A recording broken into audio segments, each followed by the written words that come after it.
Hi everybody, Jacob Reed here from ReviewEcon.com. Today we're going to look at all of the microeconomics graphs that you need to know for your AP Economics exam or final exam. If after watching this video you still feel like you need a little help, head over to ReviewEcon.com and pick up the Total Review booklet. It has practice sets, a practice exam, it has answers and explanations, it has a graph cheat sheet, a formulas cheat sheet, plus exclusive online practice games. If you want to pick up yourself a copy, head down to the links below in the description.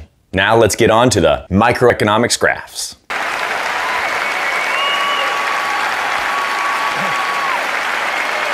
First thing we're going to do is go over the production possibilities curve and the basics of supply and demand. If you already took macroeconomics, you can go ahead and skip those. Otherwise, let's get into it. The first graph we're going to look at is the production possibilities curve. The production possibilities curve is a graph that shows all possible combinations of production for two different goods or categories of goods that an economy can produce. Here we're going to draw a graph for an economy that can produce both robots and corn. If they produce only robots and no corn, they would have a point of production about right there. If they produced only corn and no robots, they'd have a point of production right there. We could also have many points in between showing all the different combinations of corn and robots this economy could produce. Connect those dots and it gives us our production possibilities curve.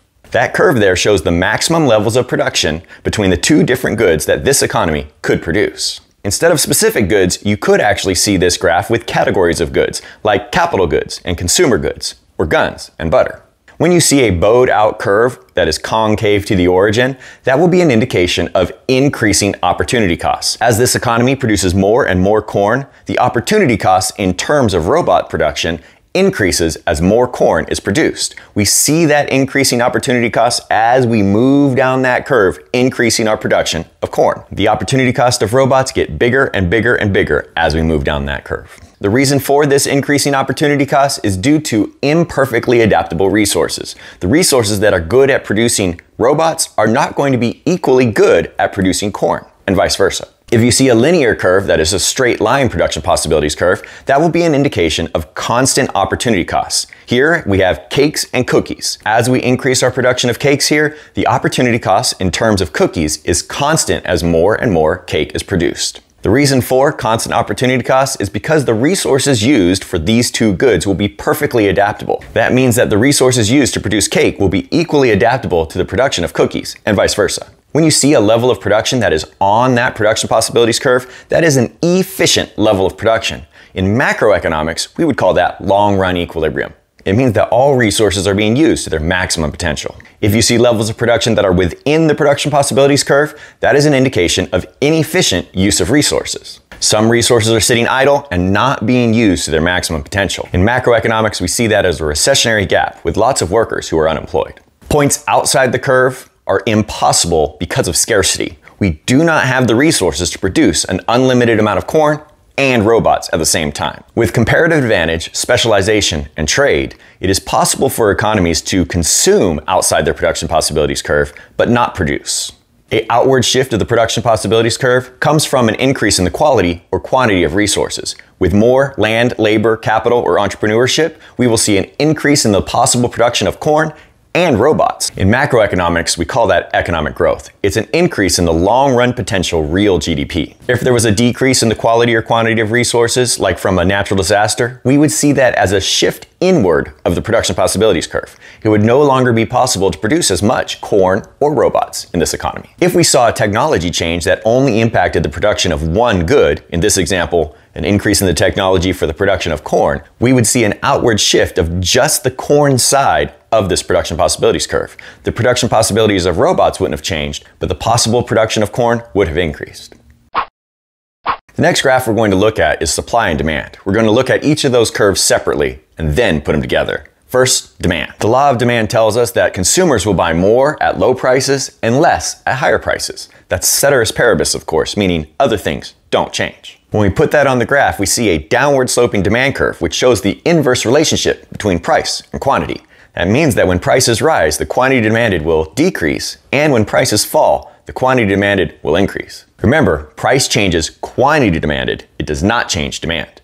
A change in demand is a shift of that demand curve. If there is only a change in price, we just move along that demand curve. So what will shift the demand curve? Well, we have some demand curve shifters that you need to know. First of all, we have consumer tastes and preferences. If something is popular, it will increase demand. If something's not popular, it will decrease demand. Next is market size. That's the number of buyers available to purchase a product. An increase in the number of buyers will increase the demand. A decrease in the number of buyers will decrease the demand. Next, we have prices of related goods. For substitutes, an increase in price will increase the demand for the other good. Substitutes are goods that can be used interchangeably, like honey and jam. Complements, on the other hand, are goods that go alongside each other, like jam and peanut butter. When the price of one good increases, demand for the other one will decrease, and vice versa. When it comes to changes in income, for normal goods, an increase in income will increase the demand for the product, like shoes and most other goods. Inferior goods, like condensed soup, will see an increase in income causing a decrease in the demand for the product, and vice versa. And the last one is expectations for the future. Sometimes guesses about the future will impact how much people buy today. If you see an increase in the demand for the product, that is illustrated as a rightward shift of that demand curve. If there's a decrease in the demand for the product, that will be a leftward shift. So remember, right is an increase, and left is a decrease. Next up, we have supply. Ceteris paribus, an increase in price will cause an increase in the quantity supplied, and a decrease in price will cause a decrease in quantity supplied. There's a direct relationship between price and quantity supplied. When we put it on the graph, that's illustrated as an upward sloping supply curve, showing that direct relationship between price and quantity. When the price is low, we will have a low quantity, and when the price increases, we will see an increase in the quantity supplied. Likewise, when there's a decrease in that price, we will see a decrease in that quantity supplied. And just like with demand, price changes quantity supplied. It does not change supply. There are, of course, other things besides price that can change supply, and that will be illustrated as a shift of that supply curve. What are those supply shifters? First of all, we have input prices. When there's an increase in the resource price used in the production of a product, that will decrease supply, and vice versa.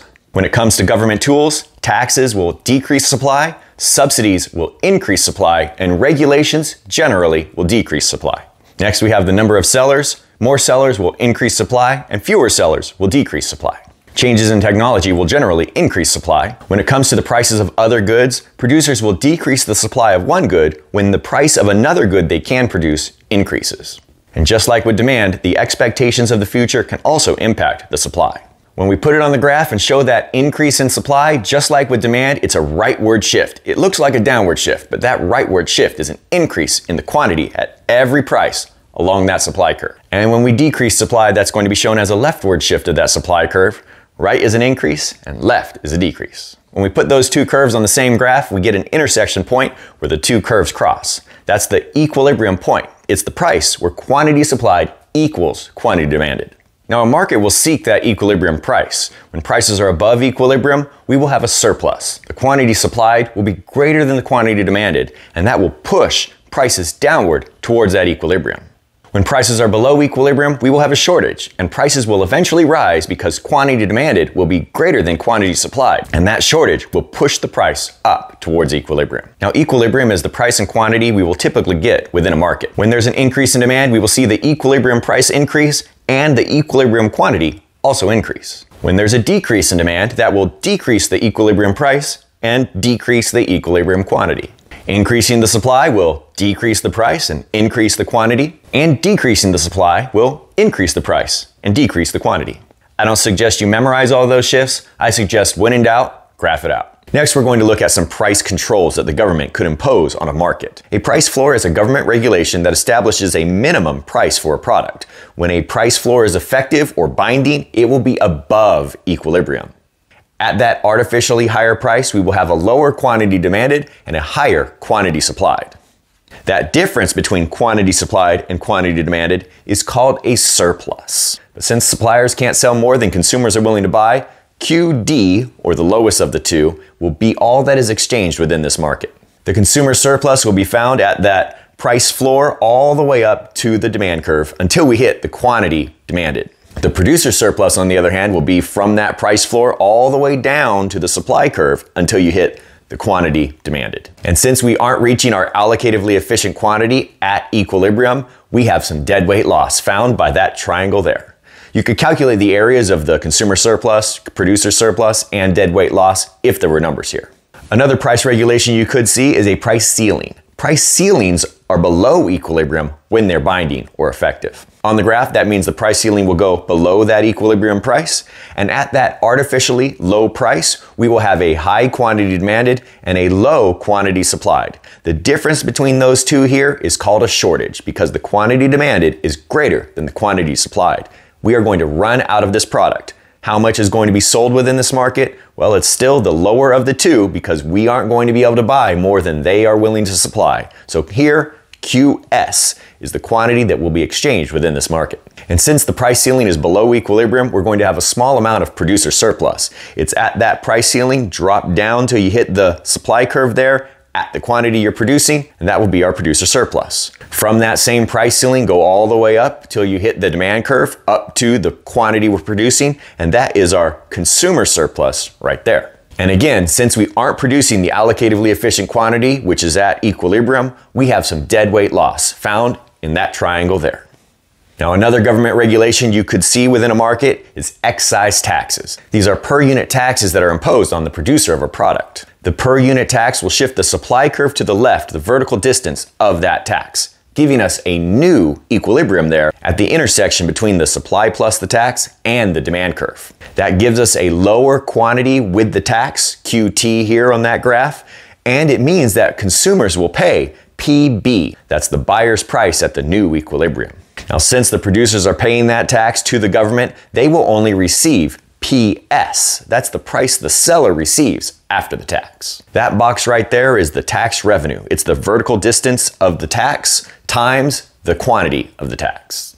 Our producer surplus is the price the seller receives, dropping down till we hit the supply curve up to the quantity of the tax. And the consumer surplus is the buyer's price all the way up to the demand curve till we get to the quantity of the tax. And since we aren't reaching the allocatively efficient equilibrium quantity, we have some deadweight loss with that triangle there. Now we can look at this graph and determine who is paying the bulk of this tax. If we divide the tax revenue box from that old equilibrium, the upper portion is the buyer's loss. That's the amount of the tax that is being paid by the consumers. It's PB minus PE. That's the per unit amount times the quantity we get in this market with the tax. And the lower portion of that box is the seller's loss. It's PE minus PS times the quantity we get with the tax. And here we have consumers paying a larger amount of the tax. And that's because the demand curve here is more inelastic, because less elastic means more of the tax burden. The sellers, on the other hand, are paying less of the tax, and that's because the supply curve here is more elastic. And as a result, more elastic means less tax burden. We can take the supply and demand graph and turn it into an international trade graph by changing the supply to a domestic supply and the demand to a domestic demand. In this model, we're going to assume that the world price is below the equilibrium price, and we can import as much as we want at that world price. That gives us a horizontal world supply at the world price below our equilibrium. And because the world price is below our equilibrium, consumers are going to demand a higher quantity than equilibrium, Q2 here. But domestic producers are only going to produce Q1 right there.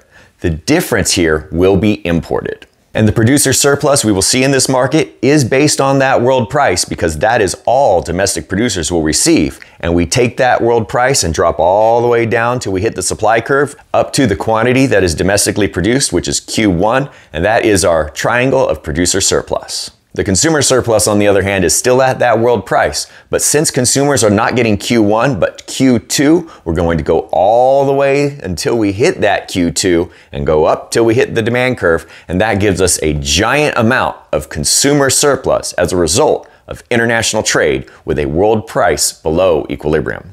Since the international world price being below equilibrium causes there to be a small amount of producer surplus, the producers of this product may lobby Congress and the President to impose a tariff on this product.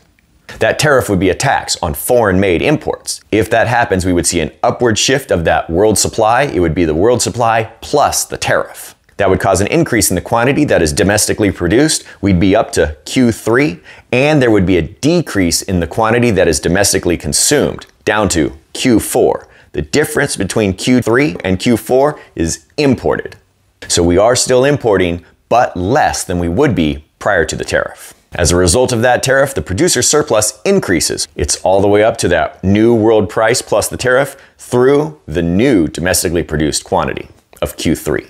The consumer surplus is still larger than it would be if we didn't have international trade, but it is lower than it was before. We go all the way to that Q4, that's the domestically produced quantity, from that world price plus the tariff, all the way up to the demand curve, and that triangle there is the consumer surplus after the tariff. Now the government gets to bring in some tariff revenue, which is tax revenue on imports, and it's on the amount that is imported. It's Q4 minus Q3, that gap times the amount of the tariff, which is the vertical distance between those world price and world price plus the tariff curves.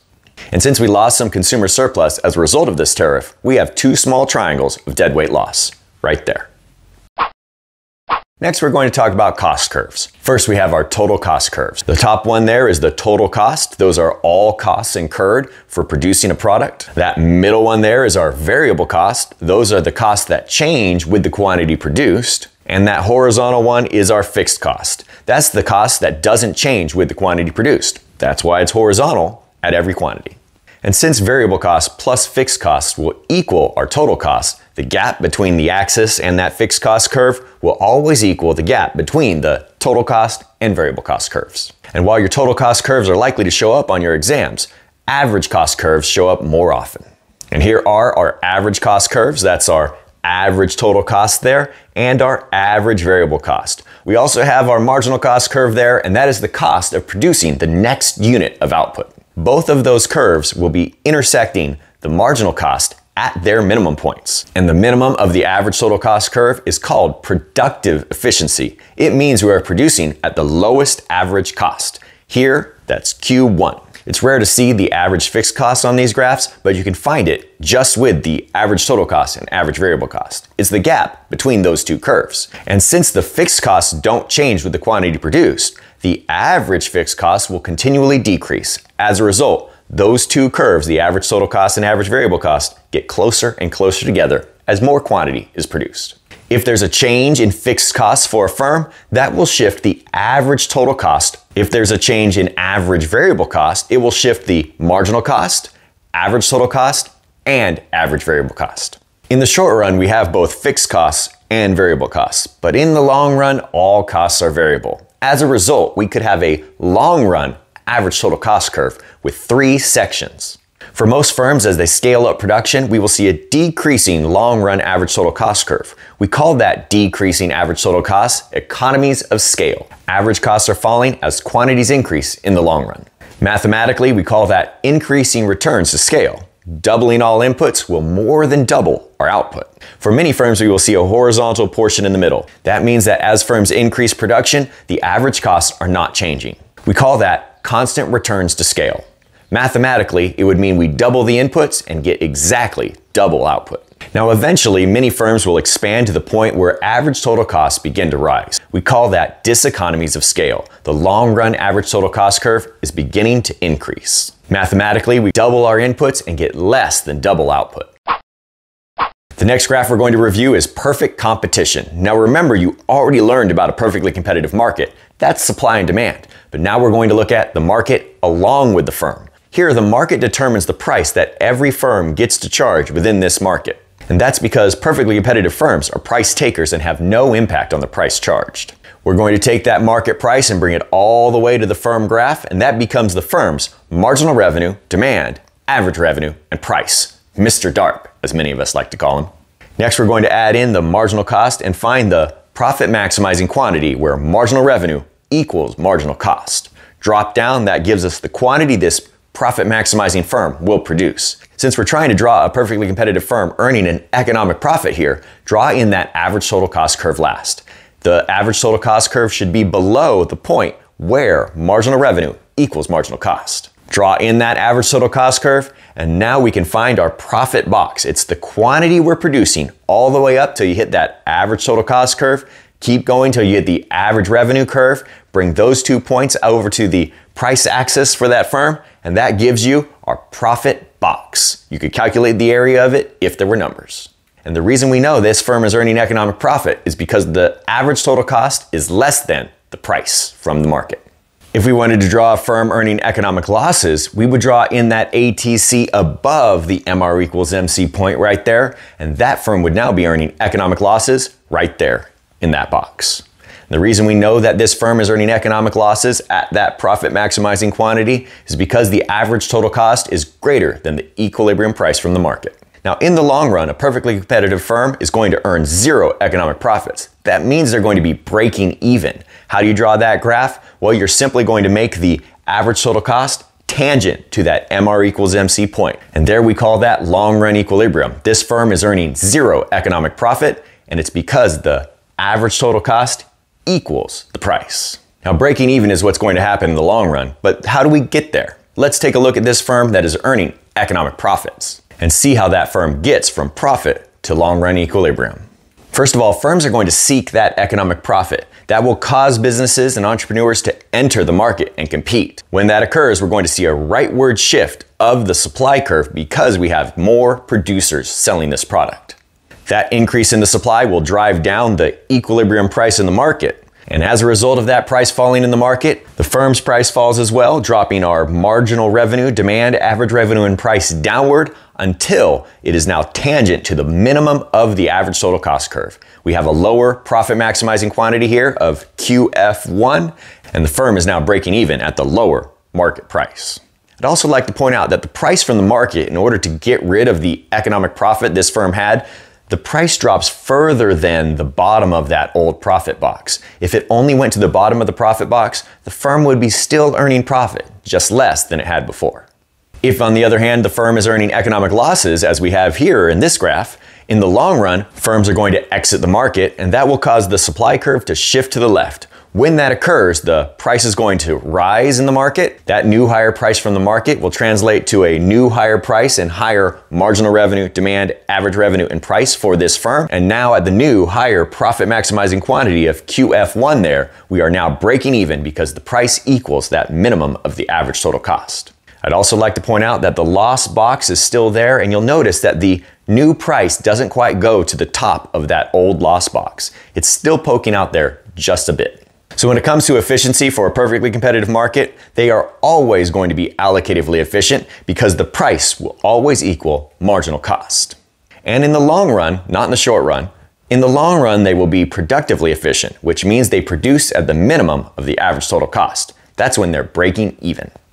A perfectly competitive firm's supply curve can be found on the marginal cost curve. It's the marginal cost curve above the minimum of the average variable cost. If the market price was PE right here, then the firm would produce QF. We're going to put a point right there at that price quantity combination. That is part of the supply curve for this firm. If the price rises, then the quantity produced will increase, and that gives us a new higher point on that marginal cost curve that is equal to this firm's supply curve. If, on the other hand, the price drops down to this new price there, we get a new lower profit maximizing quantity. That gives us a third point on this firm's supply curve. Even though this firm is earning economic losses here, it will still go ahead and produce because this box of economic loss is smaller than this box of total fixed cost. And if they shut down, they lose their total fixed cost. So it pays here to lose less. So anytime price is less than the average variable cost, losses are going to be less than the fixed cost, and it pays to open. If the price falls to the minimum of the average variable cost, that is the shutdown point. That is the lowest price at which this firm would ever willingly produce. And so the firm's supply curve is the marginal cost above the minimum of the average variable cost. Next, we're going to look at a single price monopoly graph. Since the market is the firm and the firm is the market, we have a downward sloping demand curve, which is the market demand curve, and we have a marginal revenue curve below the demand. That's because as this firm produces more units of output, it must lower the price on all units produced because it's a single price monopoly, not a price discriminator. And like all firms, they will profit maximize where MR equals MC. Find that quantity and drop down to the axis. There is our profit maximizing quantity for this firm. And since this is a monopoly, they're not going to price at marginal cost. They're going to price all the way up at that demand curve, right there at PF. And since I want to draw this firm earning economic profits, I'm going to draw in that average total cost curve below that price point where it hits that demand curve at the quantity produced. And the gap between that price point there on the demand curve down to that average total cost at the quantity we're producing, that box gives us our profit. And we know it's profit because the average total cost is less than the demand curve there, and that means economic profit.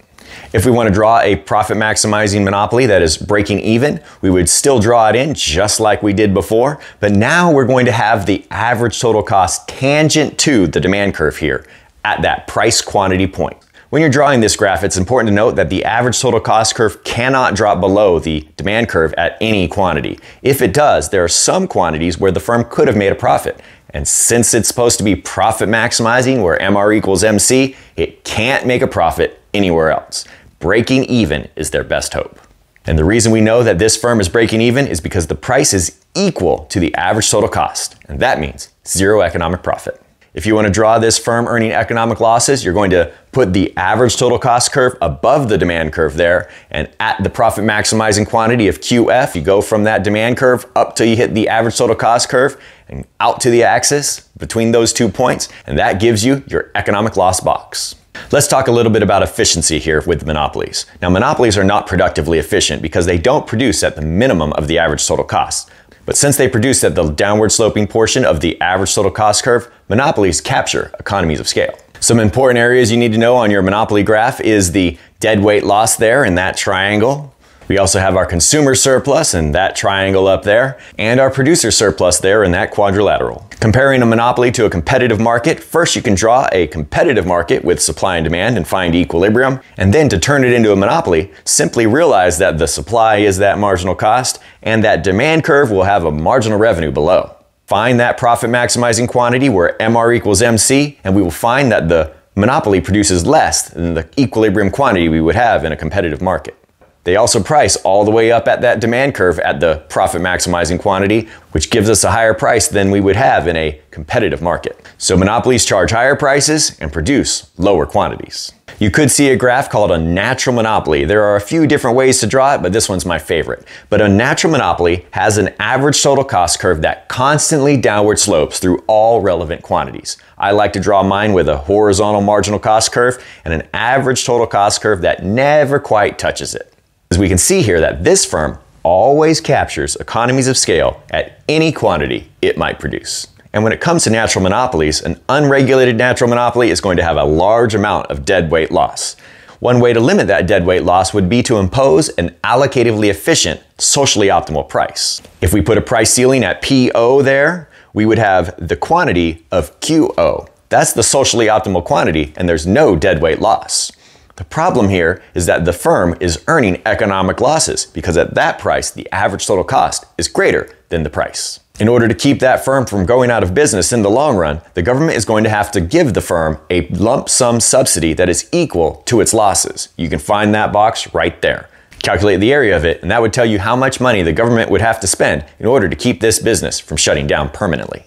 The alternative to imposing the socially optimal price is to have a fair return price. Fair return price means that the price is going to equal the average total cost. That means the firm will be earning normal profits, which means positive accounting profit, but zero economic profit.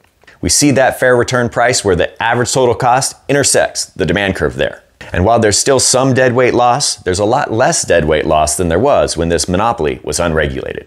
You could also see a perfect price discriminating monopoly. If we see a perfect price discriminating monopoly, it will still have a downward sloping demand curve, but marginal revenue and demand, average revenue, and price, Mr. DARP, will all be one downward sloping curve. This firm will produce where MR equals MC, and you'll notice that they are pricing at marginal cost, which means that perfect price discriminators are allocatively efficient, and there's no deadweight loss. Of course, price discriminating monopolies are not popular among consumers, and that's because they turn consumer surplus into economic profit, found in that shape there. Now, the single price monopoly graph that you saw earlier in this video is also the same graph that you see for monopolistic competition. The difference here is that monopolistic competition breaks even in the long run. So in the long run, we're going to have MR equals MC. There's our profit maximizing quantity for this monopolistically competitive firm. They price all the way up there at the demand curve, just like a single price monopoly. But here, our average total cost is going to be tangent to that point there on that demand curve because this firm breaks even in the long run.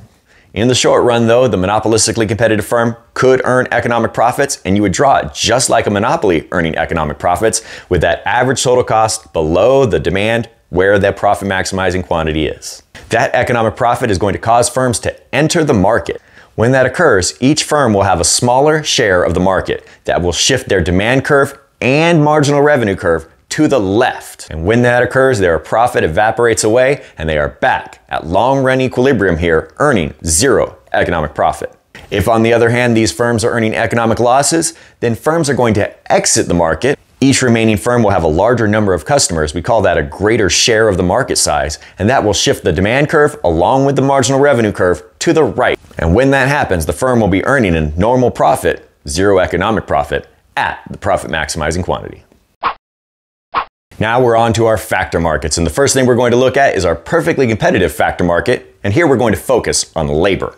And when a firm hires labor in a perfectly competitive market, they are going to pay the wage that is determined by the market because they are wage takers. And the marginal cost is the cost of hiring one more worker. And so that wage is going to go all the way across over to the firm's graph, and that will become the marginal resource cost for the firm. It is the cost of hiring one more worker for this firm.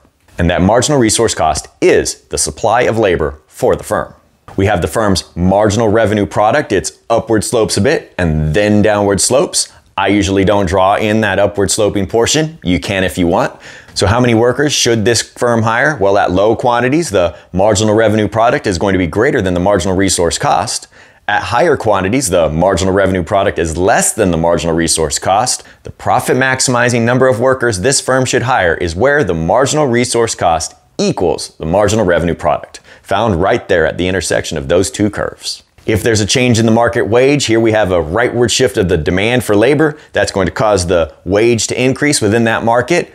Bring it on over to the firm graph, and we're going to see an increase in the marginal resource cost for that firm, and the firm will hire a lower quantity of workers as a result of the wage increase from the market. Of course, you should notice that the last worker hired now has a higher marginal revenue product. The next graph we're going to look at is a monopsony. A monopsony is sort of like a monopoly, except instead of there being only one seller, there's only one buyer. And since there's only one buyer, this firm's supply curve will be the market supply curve for labor. It is upward sloping. And since this firm must increase the wage as it hires more workers, the marginal resource cost is going to be greater than the supply here. The firm's marginal revenue product curve looks just like a normal marginal revenue product curve for a firm. It's a downward sloping curve, and that is the firm's demand curve for labor. And just like with a perfectly competitive factor market, the firm is going to hire where the marginal revenue product equals the marginal resource cost. Find that point right there and drop down. That's the quantity this monopsony will hire. Now, when it comes to the wage, the supply curve shows people's willingness to work. So the wage paid will not be up there at the intersection between the marginal resource cost and the marginal revenue product. It's going to be below at the supply curve. And we find it right there at WM. Comparing a monopsony to a perfectly competitive market, we see our competitive market wage and quantity hired right there at WC and QC.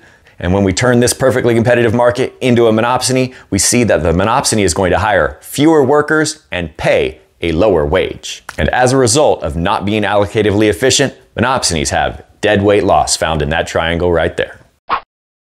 Next, we're going to talk about two different graphs. These are negative externalities. First, we're going to draw a negative externality in production. That means the producers of this product are producing spillover costs that fall on people who aren't producing or buying the product. Our demand curve here is our marginal private benefit as well as our marginal social benefit for this product. The supply curve, on the other hand, is the marginal private cost of this product. And since this product produces an external cost that falls on people who don't buy or sell the product, we're going to add that external cost to the supply curve because the suppliers are the ones making that external cost. That gives us a higher marginal social cost curve. QE is our market quantity, but QO is the socially optimal quantity where the marginal social benefit equals the marginal social cost. At the market quantity, the marginal social benefit is found at that point, the marginal social cost is found at that point above, and the socially optimal point where marginal social benefit equals marginal social cost is found right there. Those 3 points create a triangle of dead weight loss. If we wanted to graph a negative externality in consumption, the demand curve would be the marginal private benefit and the supply curve would be the marginal social cost and marginal private cost. Here it's the consumers of this product that are creating the external cost,